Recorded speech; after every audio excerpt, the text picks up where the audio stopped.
It didn't take long for the anger to reach boiling point. Minutes after the president gave a speech designed to reassure, demonstrations turned violent. Just off European Square, special forces used batons and tear gas on pro-Europe protesters. The government has decided to suspend moves towards a trade deal with the European Union. It will focus instead on ties with Russia, and that's been deeply unpopular. President Viktor Yanukovych explained his decision on state television. He said it was driven by economic necessity, and he wasn't turning the country away from Europe. I want to underline there is no alternative to building a society on European standards in Ukraine. Our reforms prove we are going the European way. But pro-Europeans across the country are sceptical, and thousands braved the weather in the city of Lviv to make that clear. We are ready to stand till the deal is signed, and even better, until we send our president and government into resignation.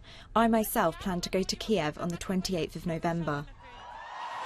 That's when the trade deal was due to be signed. The EU has made it clear that the door is still open for that to happen, and accused Russia of putting heavy pressure on Ukraine.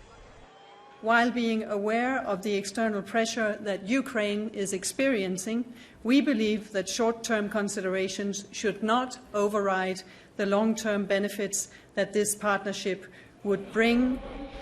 Back in Kiev, the opposition had turned out its heavyweights to address the crowd. The former boxer turned politician Vitaly Klitschko, just one of those demanding the government reverse its decision. Another speaker was the lawyer of the jailed former Prime Minister Yulia Tymoshenko. Her release was one of the conditions of the EU deal. She sent this message. As a sign of unity and solidarity, I'm going on an indefinite hunger strike with the demand for the President to sign the EU deal. Over the weekend, the crowds here swelled to 100,000, the biggest demonstrations seen since the Orange Revolution 9 years ago. In scenes reminiscent of then, demonstrators have set up tents in the city centre, preparing for more rallies in the days ahead. Emily Thomas, BBC News.